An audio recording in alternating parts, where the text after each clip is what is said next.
Hello hello et bienvenue dans un nouvel épisode de Chaudron de Pensée.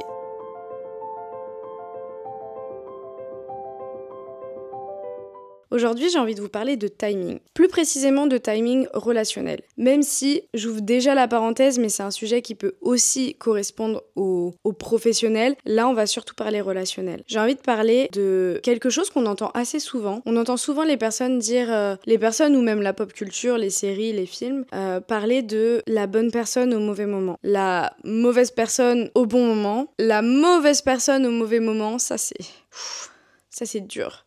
Et quand on est chanceux, la bonne personne au bon moment. Donc parlons d'abord de la bonne personne au mauvais moment. C'est probablement l'un des scénarios les plus douloureux de cette liste parce que c'est le scénario qui est rempli d'espoir, rempli de projections, rempli de sentiments d'inachevé, de peut-être, de et si. Et c'est quelque chose qu'on voit assez souvent et qui peut même être romantisé par la pop culture. Je pense par exemple à Ross et Rachel dans Friends qui passent leur temps à se louper. Dès qu'il y en a un qui est prêt, l'autre n'est pas prêt et vice-versa. Je pense également à peut-être un petit peu plus lointain, mais je pense que vous ferez le lien pour ceux qui ont vu. Mais dans Euphoria, en plus là on est dans le thème avec les couleurs, mais dans Euphoria, on a Jules et Rue qui se sont rencontrés, qui ont connecté, mais c'était probablement le pire moment possible pour créer quelque chose, pour créer une relation saine. Rue, c'est le chaos, la dépendance, la dépression. C'est vraiment une étape de sa vie où elle ne peut pas être connectée à quelqu'un. Et Jules, elle est dans une découverte d'elle-même, une émancipation. Elle a envie de vivre. Et c'est deux situations qui sont pas compatibles. Et du coup, ça a fait que les personnages se sont peut-être rencontrés, peut-être qu'elles étaient les bonnes, mais en tout cas, c'était clairement le mauvais moment. Et c'est exactement pareil dans la vraie vie. Parfois, on rencontre une personne, ça a l'air de matcher, il y a une connexion, il y a un truc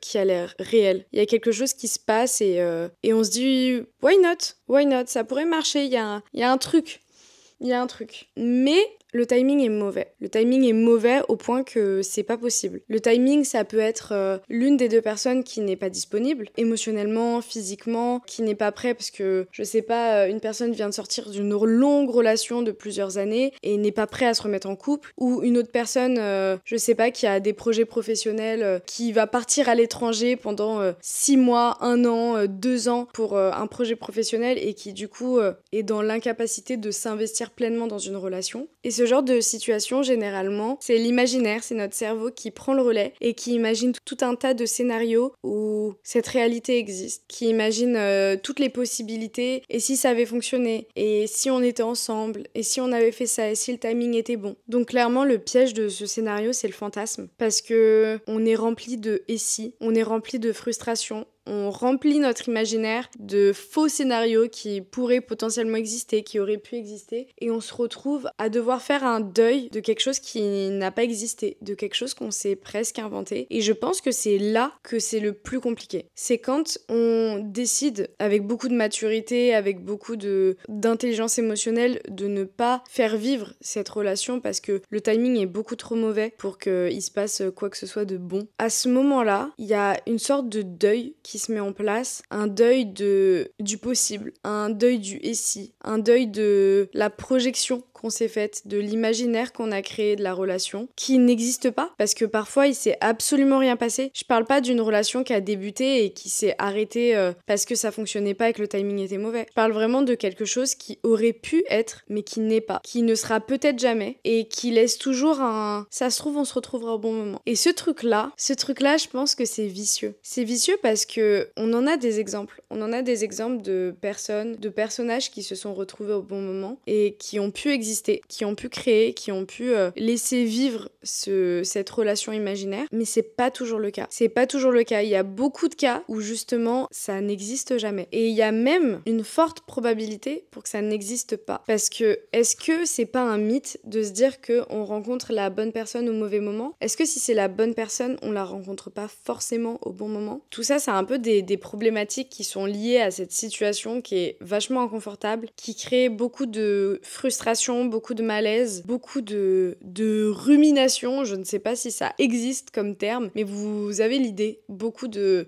pensées qui tournent en boucle et en boucle et en boucle. Et je dirais même que parfois faire le deuil d'une relation qui n'a pas existé peut être plus dur que faire le deuil de quelque chose qui a existé. Parce que quand ça a existé, on sait à quoi on dit au revoir. On a même ce sentiment de au moins j'ai essayé. Au moins j'ai essayé, j'ai vu ce que ça pouvait donner, j'ai tout tenté et ça n'a pas fonctionné, donc je peux tranquillement faire mon deuil. Je peux accepter que ça n'a pas fonctionné et je peux accepter de passer à autre chose. Alors que quand l'histoire n'a pas existé, elle semblera toujours parfaite. Elle est toujours idéalisée dans le cerveau et du coup, ça laisse une sorte de sentiment mélancolique, presque nostalgique, alors que la chose, je le rappelle, n'existe pas. Et du coup, le deuil, il est double. Il est d'avoir laissé partir quelqu'un avec qui potentiellement on voulait plus. Et le deuil, il est de dire au revoir à un scénario qu'on pensait possible dans sa tête, qu'on s'est imaginé, et surtout, vu qu'on imagine la chose, on l'imagine parfait. Quand on décide de prendre des distances avec la personne, de la laisser partir parce que c'est pas le bon moment et qu'on est persuadé que ça fonctionnera pas dans ce timing précis, il y a quelque chose qui se crée, quelque chose de plutôt toxique. C'est le fait de vivre dans la peur. Dans la peur que on laisse passer quelque chose. On laisse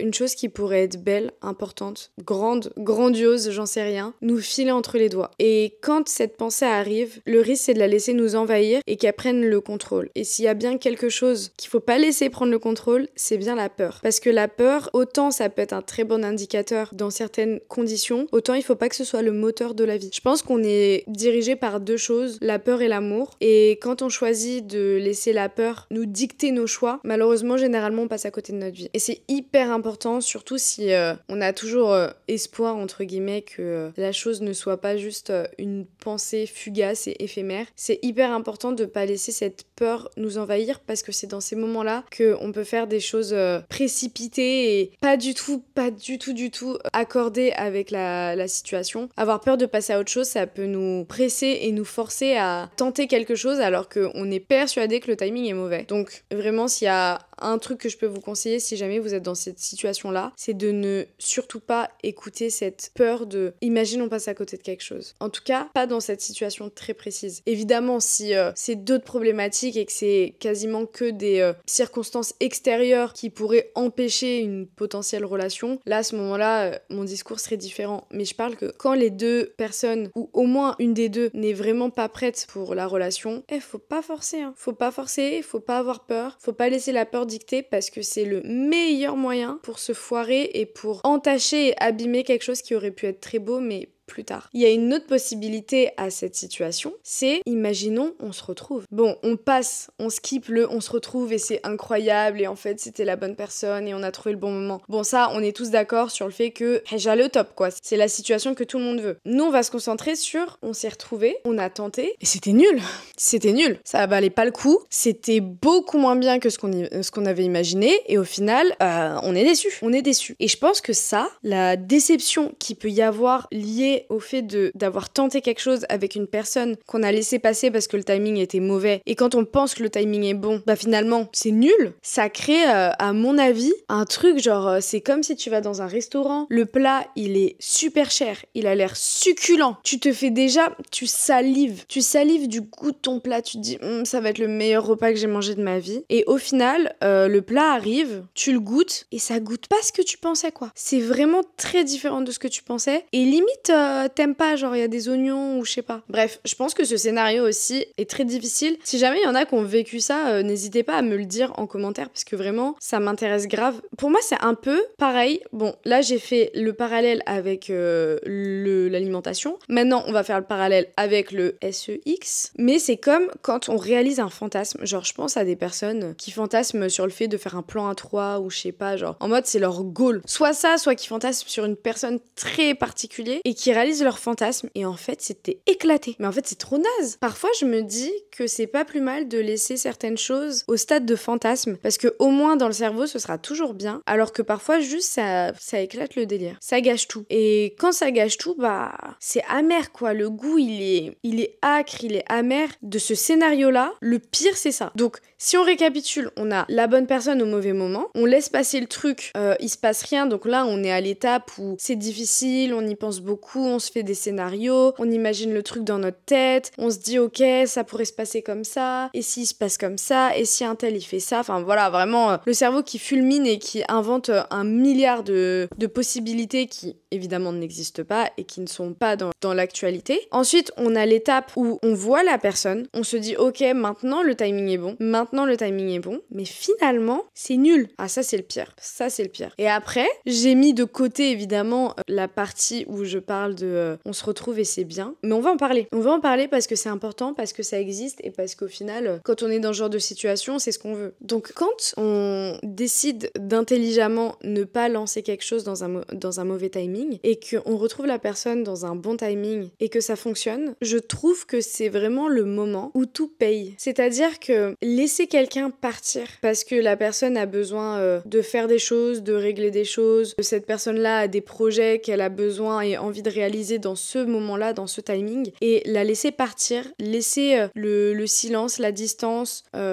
les au revoir, c'est quelque chose de très beau au final, de très poétique, de très pur. Et j'ai une comparaison encore. Prenons une guitare où les cordes sont parfaitement accordées. Donc on a 2 cordes parfaitement accordées qui ne peuvent pas sonner à l'unisson tant que le moment de la partition où elles sont censées sonner ensemble n'est pas arrivé. Et là, dans ce cas-là, ça peut être intéressant. Ça peut valoir le coup. Ce temps, cette distance qu'il y a eu parce que le timing était mauvais, on peut lui dire merci. On peut vraiment se remercier de l'avoir mis. Et même, je trouve que la patience et le temps peut être une très belle preuve d'affection, une très belle preuve de respect et de considération mutuelle. Quand on décide que on risque de plus se faire souffrir en tentant la chose dans un mauvais timing et qu'on décide au risque qu'il ne se passe rien derrière, laisser la personne vivre, laisser la personne être, laisser la personne se guérir loin de nous, c'est une belle preuve d'affection et de considération. Donc dans ce cas-là, c'est tout gagné, je pense. Maintenant que j'ai parlé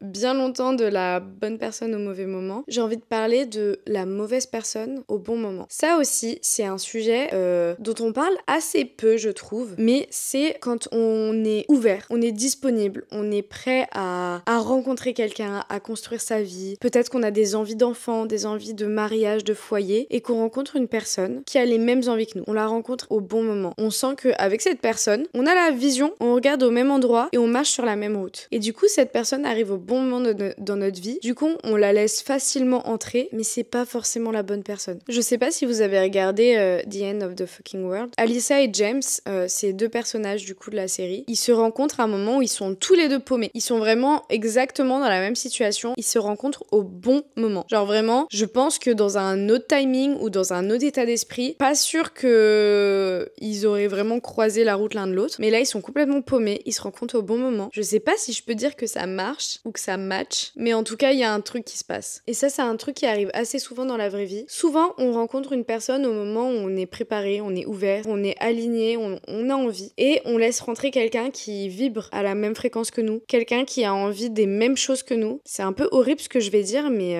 en fait, on prend ce qui vient parce que l'envie d'avoir quelque chose est plus importante à ce moment-là, en tout cas, que l'envie de trouver sa personne, sa moitié, son âme sœur, appelez ça comme vous voulez. Et dans ces moments-là, le piège, c'est qu'en fait, ça peut vraiment durer. Quand on rencontre une personne au bon moment, mais que c'est pas forcément la bonne personne, qu'il n'y a pas le truc, vraiment la connexion intense, les sentiments très forts, voilà, tous ces trucs-là qui pourraient potentiellement représenter la bonne personne, mais que la personne veut exactement la même chose que nous, ça peut durer vraiment longtemps. Genre, ça peut durer une vie. Et même si on n'est pas tout à fait aligné, on n'est pas tout à fait bien, entre guillemets, enfin, on se contente, on se satisfait, on a ce qu'on veut au final. Tu vois, genre par exemple, tu veux une famille, tu veux des enfants, tu tombes sur un mec qui est prêt à se marier, le gars il dit qu'il a envie d'avoir une grande famille, de faire des enfants, enfin, il te parle de la vie que tu veux, même si le gars il est pas exactement ce qu'il te faut, au moins il veut la même chose que toi. Et du coup, toi, t'es prête ou prêt à lui ouvrir la porte, à le faire rentrer et à faire ta vie avec. Sauf qu'un jour, tu te réveilles et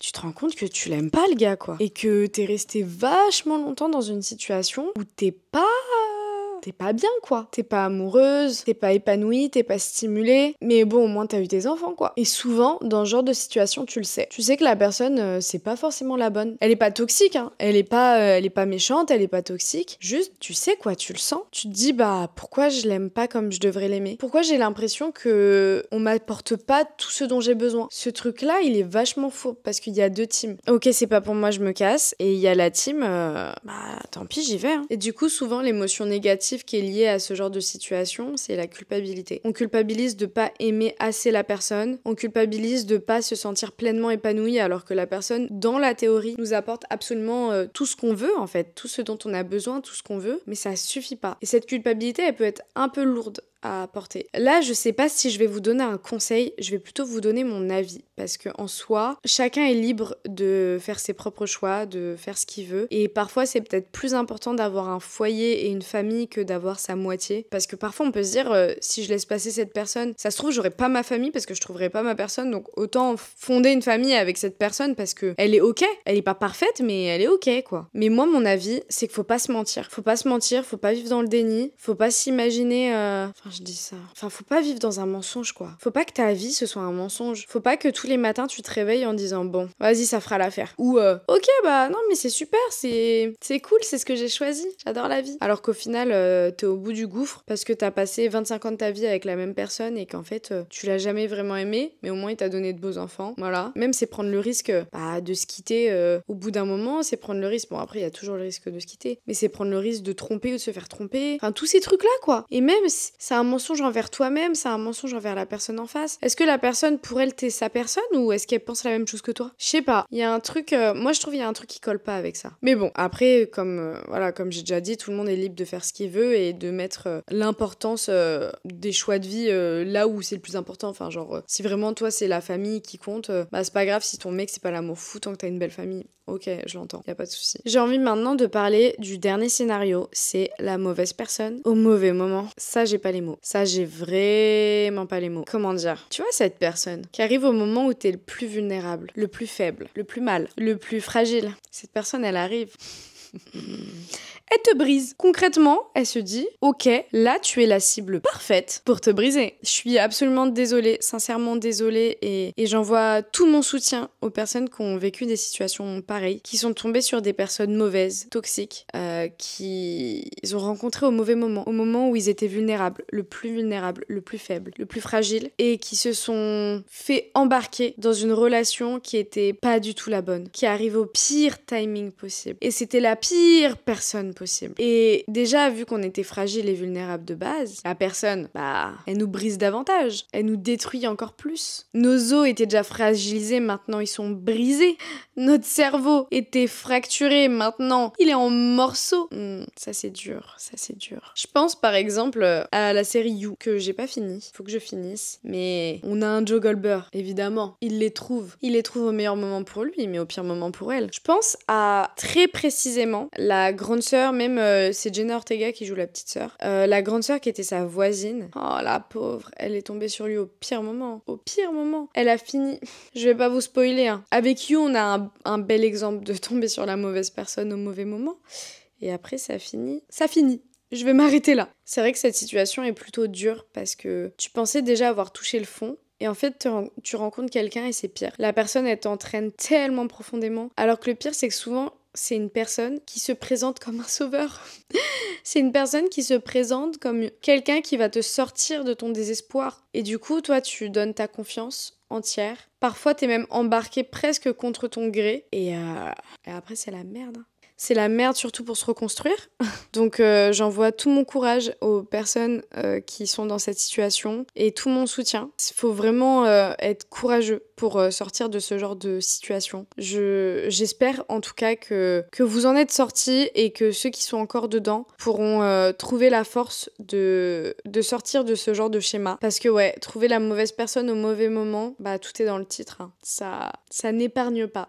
Ouais, ça n'épargne pas. Après, quand on en sort, il y a deux chemins. Il y a le chemin de encore plus profondément s'enfoncer dans le désespoir, le malheur et en fait la dépression, on va dire les termes. Et il y a également le chemin où tu te reconstruis, tu te remets en priorité. T'apprends à être ta priorité, t'apprends à t'aimer, t'apprends difficilement à te pardonner. Mais tu le fais et tu te relèves et tu retrouves ta flamme, tu retrouves ton sourire, tu retrouves l'envie de vivre, l'envie de créer, d'être toi. En fait, t'as l'envie de te retrouver. Ça prend du temps, c'est vraiment très très très très dur. Mais il y a un moment où tu y arrives. Il y a un moment donné où tu te dis waouh, j'arrive même pas à croire que je suis passée par là, tellement aujourd'hui je suis bien. Et c'est un truc que tu te disais absolument impossible à l'époque où t'étais dedans. Parce que quand t'étais dedans, tu te disais mais jamais je m'en sortirai. Jamais je pourrais aller mieux. Et finalement, tu te retrouves dans une situation de ta vie, un moment de ta vie où t'es tellement heureux ou heureuse que tu te dis mais waouh, je suis passée par tout ça et j'ai réussi à me relever, j'ai réussi à récupérer de l'amour pour moi, de l'envie de vivre, j'ai retrouvé ma passion, j'ai retrouvé mes amis, j'ai retrouvé ma famille, j'ai des ambitions, j'ai des projets, j'ai des personnes saines autour de moi et là tu te dis bah merci. Merci moi, merci à la vie, merci à l'univers, merci à Dieu, en tout cas en fonction de vos croyances, de m'avoir donné la force et d'avoir pu me relever en fait d'une situation où t'étais déjà mal, t'as trouvé une personne qui t'a mis encore plus mal, tu t'es retrouvé au fond du gouffre, mais vraiment genre, même le fond du gouffre il est pas assez profond et finalement aujourd'hui tu touches presque les étoiles et ça c'est beau. Donc félicitations à toutes les personnes qui ont réussi à s'en sortir parce que je sais que c'est pas facile, je sais vraiment que c'est pas facile. Mais c'est possible. J'en suis la preuve vivante. C'est possible et la vie elle est belle. La vie elle est belle, elle est faite de plein de belles rencontres, de plein de souvenirs. Parfois c'est des rencontres qui arrivent au mauvais moment alors que ça aurait pu être des belles personnes. Parfois c'est de belles rencontres qui arrivent au bon moment, même si c'est pas la bonne personne. C'est toujours une très belle histoire à apprendre parce que on apprend de tout ce qu'on vit, de tout ce qu'on traverse avec toutes les personnes qui partagent notre vie. Parfois c'est moins joli. Ouais, parfois c'est moins joli mais c'est pas définitif. C'est pas définitif, c'est pas... Ouais, c'est ça. C'est pas définitif. Et on peut toujours se relever, on peut toujours avancer. Et on peut toujours garder l'espoir de trouver la bonne personne et que le timing soit bon. Même si c'est pas... ça peut sembler comme un conte de fées ou quelque chose d'inatteignable. Mais je pense pas que ce soit inatteignable. Je pense que juste... c'est plus difficile. C'est plus difficile à trouver. Mais je pense que quand on le trouve, l'attente valait la peine. Donc voilà, on arrive à la fin de cet épisode. J'espère que l'écoute a été intéressante, que peut-être vous vous êtes reconnus dans un de ces schémas. J'aimerais beaucoup avoir vos témoignages, savoir comment vous avez traversé ce genre de situation. Et en tout cas, moi c'est toujours autant un plaisir de vous parler. Cet épisode était un petit peu plus difficile à tourner que les autres, je vous avoue que c'était pas tout à fait fluide. J'espère que ça s'est pas trop ressenti dans l'épisode, dans le montage. Je ferai au mieux, en tout cas pour que ce soit le plus agréable pour vous à écouter. Mais j'avoue que pour moi c'était pas le plus évident à tourner. Mais je suis très contente de l'avoir fait et comme toujours je suis très contente de partager tout ça avec vous et on se retrouve très très vite dans un prochain épisode de Chaudron de Pensée. En attendant, pensez à vous abonner, à liker, à commenter, à partager, enfin tous ces trucs qui donnent de la force et moi je vous dis à la semaine prochaine. Bisous.